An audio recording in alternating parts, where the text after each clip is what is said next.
All right, so we'll continue with reflexes, and a stretch reflex may be utilized to facilitate a greater response. So now we start and think about, okay, how do we use these reflexes for athletes and in sports? A quick short squat before attempting to jump, right? So a quick stretch placed on muscles in the squat enables the same muscles to generate more force in subsequent jumping off the floor. So think about it. So if you try to do a standing vertical leap, and some athletes have an amazing standing vertical leap, but most of them will bend down and then try to go straight up. So they get that quick stretch. So you already do it, but now you understand why. So Golgi tendon organ, or GTO, found serially in the tendon close to the muscle tendon junction, sensitive to both muscle tension and active contraction, much less sensitive to stretch than muscle spindles are, but requires a greater stretch to be activated. So GTOs, they're sensitive to both muscle tension and active contraction. They're less sensitive to stretch, okay? Requires a greater stretch to be activated. Tension in tendons and GTO increases as the muscle contracts, which activates the GTO. So the GTO stretch threshold is reached. Impulse is sent to the central nervous system. The central nervous system causes the muscles to relax and facilitates activation of the antagonist as a protective mechanism. So GTO protects us from an excessive contraction by causing it to relax. So think about this. So this is how your GTO protects you. So think about it like if you were going to flex, you see a good looking gal or guy and you're at the beach and you're just like, all right, I got to do this. So you're just going to flex that biceps. You're just like, oh, and he or she's taking their time and they're walking slowly. You're like, hurry up, man. I'm really getting tired. And so the GTO says, you know what? Stop it. And what it will do is it will prevent excessive contraction. It'll tell the triceps to contract, and then it relaxes it. So it will prevent injury. Okay, so the GTO, next time you're at the beach and flexing, you'll remember this analogy of you flexing too hard. All right, so here's the GTO. Golgi tendon organs detect tension in the applied sensory neurons conduct action potentials to the spinal cord. Sensory neurons synapse with inhibitory interneurons that, okay, and then inhibition of the alpha motor neurons cause muscle relaxations, relieving the tension applied to the tendon. All right, so just a way to protect your muscles from injuring themselves is basically what the GTO will do. Okay, so if you contract too hard, then that's what's going to happen. Now, Pacinian corpuscles, you guys ever watch Scarface? Yeah, you know Scarface, right? Say hello to my little friend. Well, he didn't have an Indian accent, probably had more of a gangster accent, so I gotta work on that. See, every accent I do, it turns into an Indian accent, so I gotta say, I gotta work on that. But the reason I remember Pacinian corpuscles is I think Al Pacino, right? Pacino was hard. That guy was badass. So they're concentrated around joint capsules, ligaments, tendon sheets, and beneath the skin. They're activated by rapid changes in the joint angle and by pressure changes affecting the capsule. So activation lasts only briefly and is not effective in detecting constant pressure, but helpful in providing feedback regarding the location of a body part in space following quick movements such as running or jumping. So the way I remember is, Al Pacino knew where you were at all times. So, right? I mean, he's a gangster boss, mafia boss, and he provided pressure. So, right? So he's helpful in providing feedback regarding the location of the body part. So you got to think of these little analogies of how do you remember stuff. So you won't get this wrong now. You're going to think Pacinian, you're going to think Al Pacino, when you think of Scarface, and he's going to be like, okay, bam. He's going to find me and he's going to put pressure on me. Boom. Won't miss it on the quiz. Now, Ruffini, located in the deep layers of the skin in the joint capsule, activated by strong and sudden joint movements as well as pressure changes. Reaction to pressure changes are slower to develop. Now think about this. Who plays the Incredible Hulk? Mark Ruffalo. So you're thinking Ruffalo as the Incredible Hulk. Ruffini. So he's in the deep layers of the skin. He's strong, right? And changes are slower to develop. So he slowly turns into the Hulk. Right, so boom, then you go. You got Al Pacino for Pacinian, you got Mark Ruffalo for the Incredible Hulk, and so that's what you got to do is you got to relate this stuff to everything that you do like and that you know, and that's how you do well in school. Okay, you can always relate something to something. You just have to be creative. Activation is continued as long as pressure is maintained, so he's going to stay the Hulk as long as he needs, and then essential in detecting even minute joint position changes and providing information as to the exact joint angle. So Ruffinis are very important in that they're detecting even minute position changes and providing information as to the exact joint angle. Now you have Meissner's corpuscles and the cross ends bulbs located in the skin and other subcutaneous, important for receiving stimuli for touch. Okay, not as relevant to the discussion of kinesthesis. So these guys are not as relevant as such as Ruffini's and GTOs and Pacinian, but they're just more on the skin, right? Subcutaneous. So these are more important for like spiders crawling all over you, or there's some insect on you, so you detect that touch. Now again, proprioception and kinesthesia, quality of movement and the reaction to position change is dependent upon the proprioceptive feedback from muscles and joints. Proprioception may be enhanced through specific training. So this is where the ankle sprains come in. We must incorporate proprioception and kinesthesis into it. Now, let's talk about the all or none principle, and I'll show you a video of this a little bit later.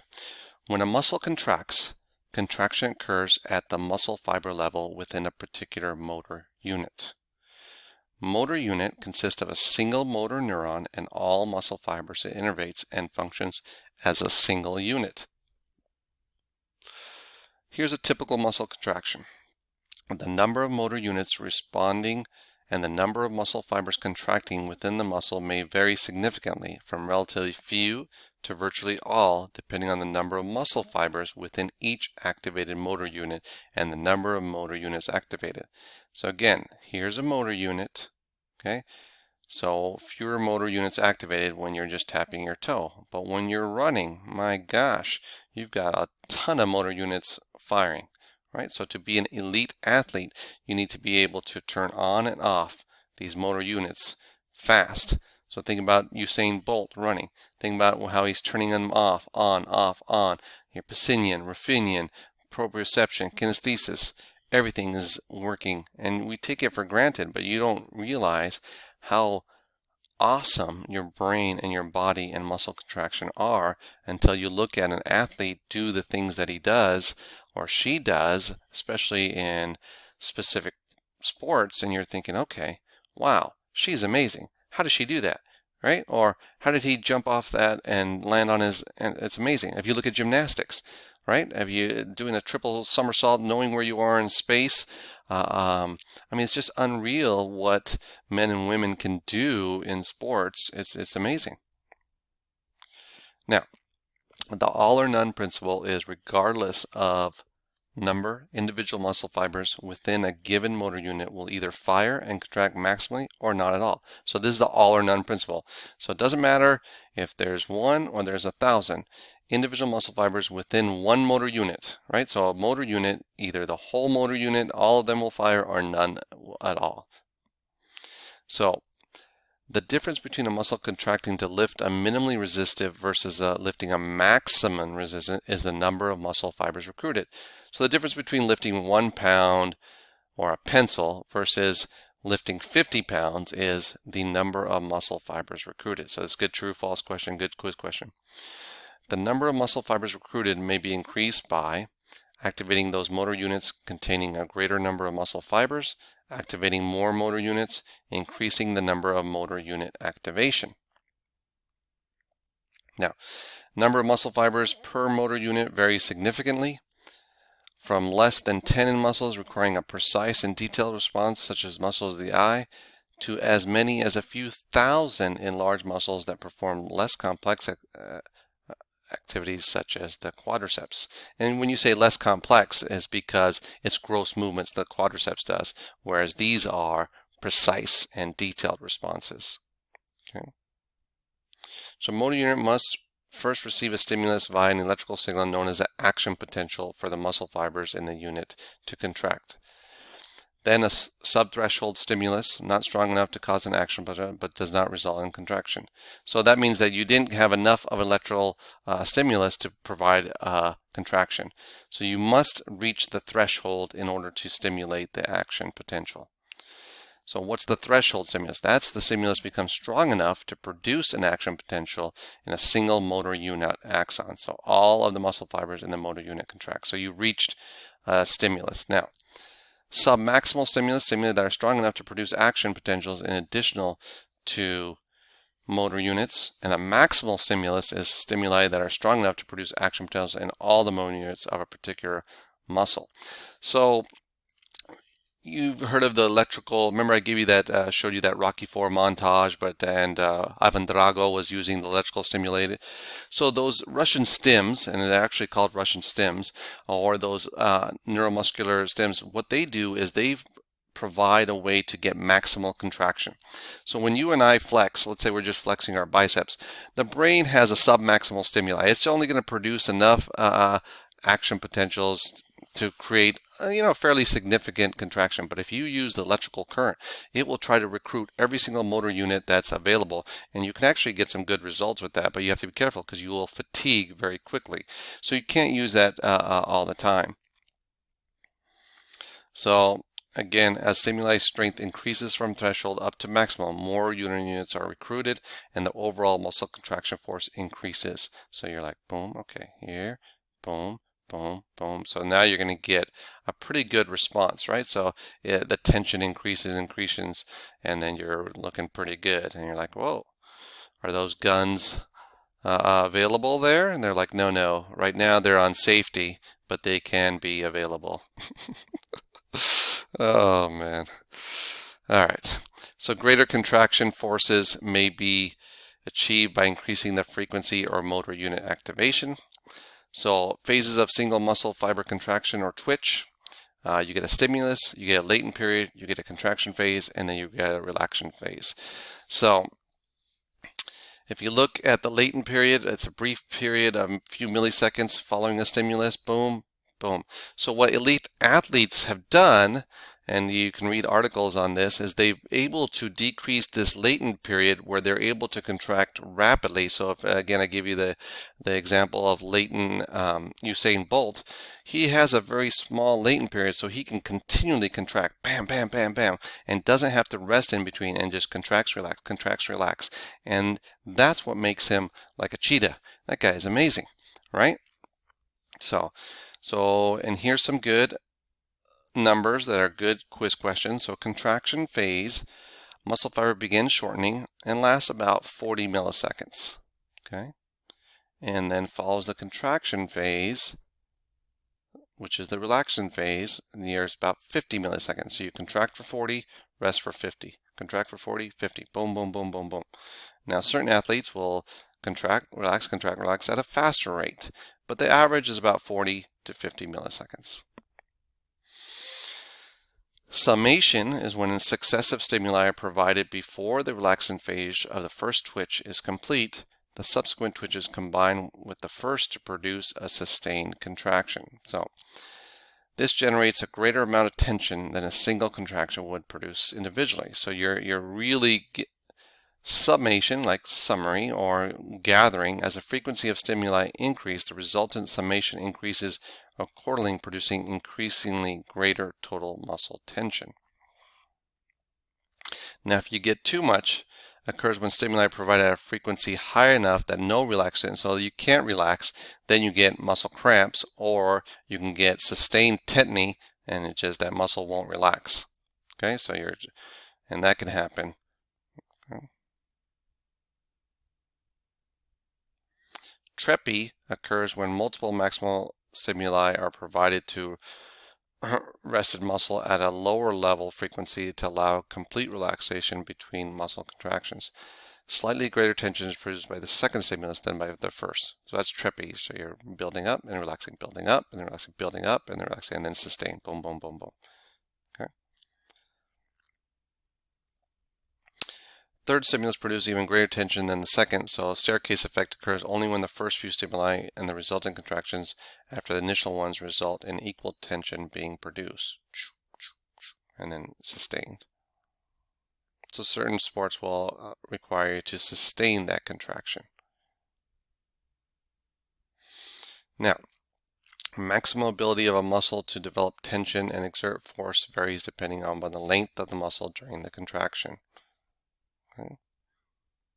So maximal ability of a muscle to develop tension and exert force varies depending upon the length of the muscle during contraction. Right? So the longer the muscle, the more tension that you can develop. The shorter the muscle, you can't develop as much. Right? So the hamstrings have a much greater potential because of the length of developing tension than, let's say, your forearm muscles. Generally depending on the muscle involved, but the greatest amount of tension can be developed when a muscle is stretched between 100% and 130% of its resting length.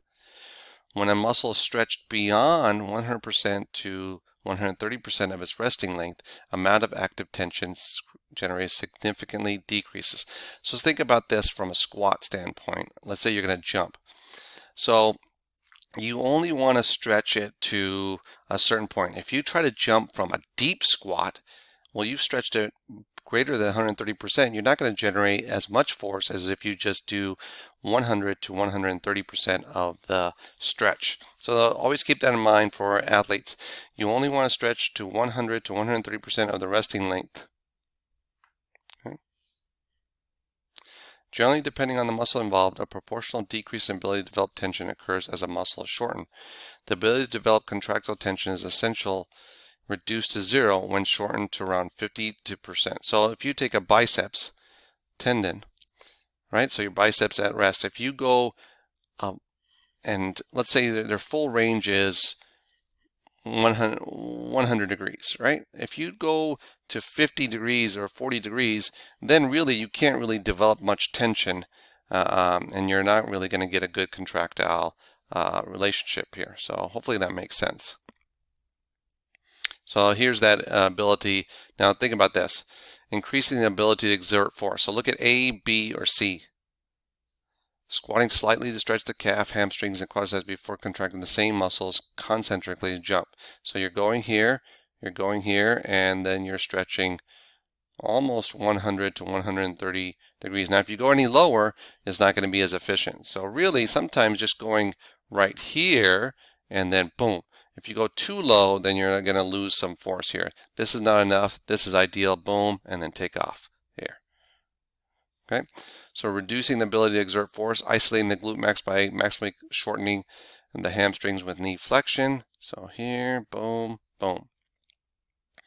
So when a muscle is contracting concentrically or eccentrically, the rate of length change is significantly related to the amount of force potential. When contracting concentrically against a light resistance, a muscle is able to contract at a high velocity. Okay, so this is just the length and velocity component. So when contracting against a light resistance, a muscle is able to contract, right? So if you don't have any resistance, you can pretty much generate that real fast. If you have a lot of resistance, you're not going to be able to jump up as much. So meaning, let's say you have a weighted vest on. Well, yeah, if you have a weighted vest on, well, that's going to weigh you down. You're not going to be able to jump as high.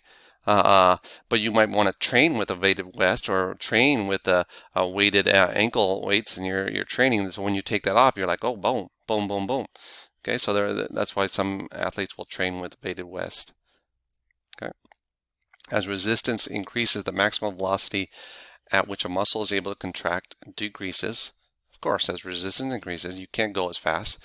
Eventually, as the load increases, the velocity decreases to zero, resulting in isometric contraction, meaning if I'm pushing hard enough or if I have too much weight, then I won't be able to generate that force. As the load increases beyond the muscle's ability to maintain isometric contraction, the muscle begins to lengthen, resulting in an eccentric contraction.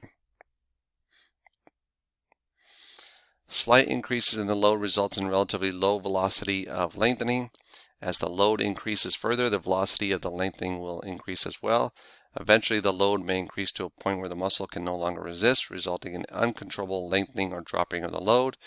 So meaning, do not lift more than you can handle. You will do some serious damage. And there's an inverse relationship between concentric velocity and force production. As the force needed to cause the movement of an object increases, the velocity of contraction, right? So if you need more force to move something, then you can't go as fast. Okay, so think about those weighted sled right? If you put 500 pounds, you're not going to be able to run fast against it, but versus 10 pounds, right? So there's just, I mean, a lot of this is common sense. Somewhat proportional relationship between eccentric velocity and force production. So as force needed to control an object's movement increases, the velocity of eccentric lengthening increases, at least until when control is lost. So as force needed to control an object's movement increases, the velocity of eccentric length increases.